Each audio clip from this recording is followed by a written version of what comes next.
The following video is brought to you by Mr. Flamingo. Please be advised. All statements and comments on any topic are the subject of the opinion of one pink bird. Thank you and subscribe.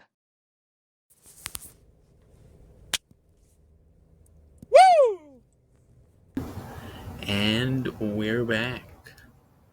Welcome back to Mr. Flamingo Reviews, where I will be tackling the film Goodfellas, a 1990s mob film directed by legendary filmmaker Martin Scorsese. Goodfellas tackles the life and times of real-life mobster Henry Hill Jr., portrayed in the film by the late Ray Liotta. First and foremost, let us talk about the characters. Ray Liotta plays Henry Hill, a young man who devotes his life to a criminal age when he's just a boy. He falls in love with the criminal lifestyle. His brutish but interesting charm makes for such a compelling lead character. And he's just devoted his life to mob enforcer Paul Cicero. He's not alone, though. He's flanked by his friends, played by legendary actors Joe Pesci and Robert De Niro.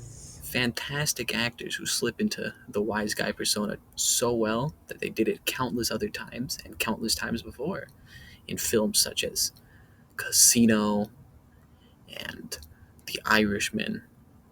They're good at what they do, and there's a reason that they made this film work. Henry Hill, though, is the central character.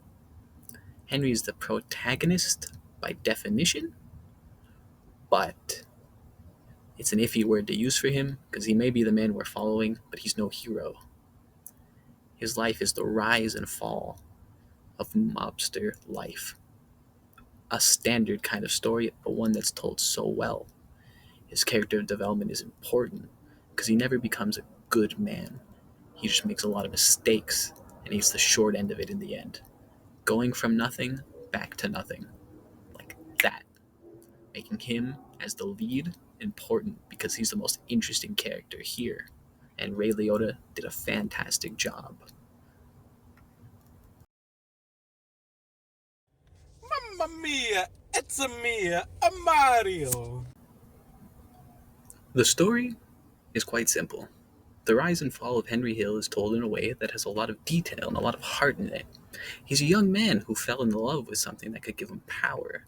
Living the life of a mobster was scary, but it gave him security. That's seemingly all he really wanted underneath the surface if you look into it, till eventually it all catches up to him. Till eventually, drug running and bad mistakes, he loses it all. The story seems to mostly be about how quickly one can go back to having nothing, even if you feel untouchable and on top of the world. Even your closest friends, they can turn on you in these situations because the people that he was working with and the people he thought he was close to, they were never really his friends.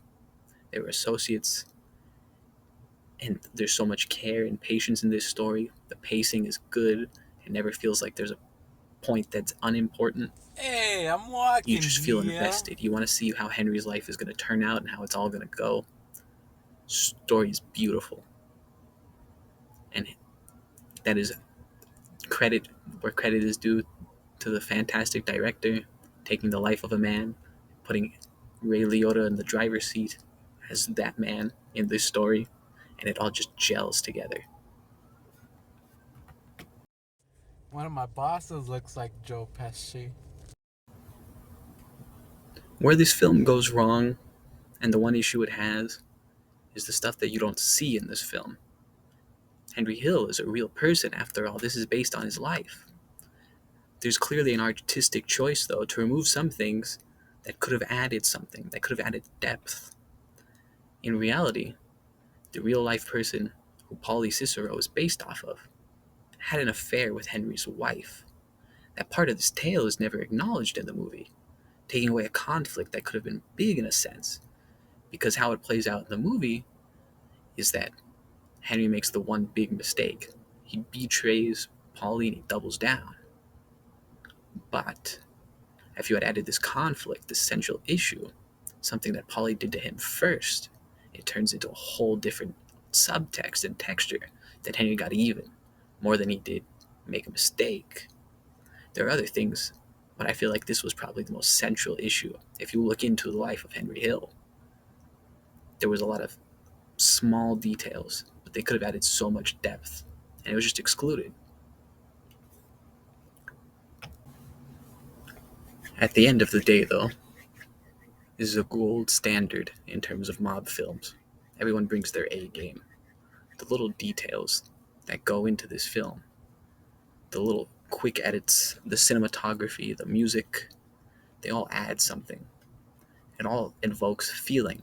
If you sit here and you watch this man's story play out, his rise and fall, the way that people can turn on you like that, the reality of the life of a mobster, the reality of his life, you just feel engulfed and you feel like you appreciate this a bit more. There's a reason that Goodfellas is hailed as such a good movie, because it is. There's no denying that. There can be points made that it took out some pieces of Henry's life that would have been prevalent, and that's a fair argument, but that doesn't take away from this story. This story told on screen. It's good. It's really good. The story is paced out. The writing is excellent. The acting. Everybody brings their A game. Anybody can turn on a dime. It's hard to argue against the merit that Goodfellas brings as a mobster film, because while it's no Godfather in terms of the way that it's presenting the mob life, Leave the cannoli, take this the is the body. glorification of the mob life. The good things, how good it can feel to be a mobster, and how quickly it can all go wrong. If you're into that sort of storytelling, and you're into mobsters and the mob kind of genre of film, I cannot recommend this more than I am right now. Check it out. Easily. Thank you. Thank you and subscribe. Leave the body, take the cannoli.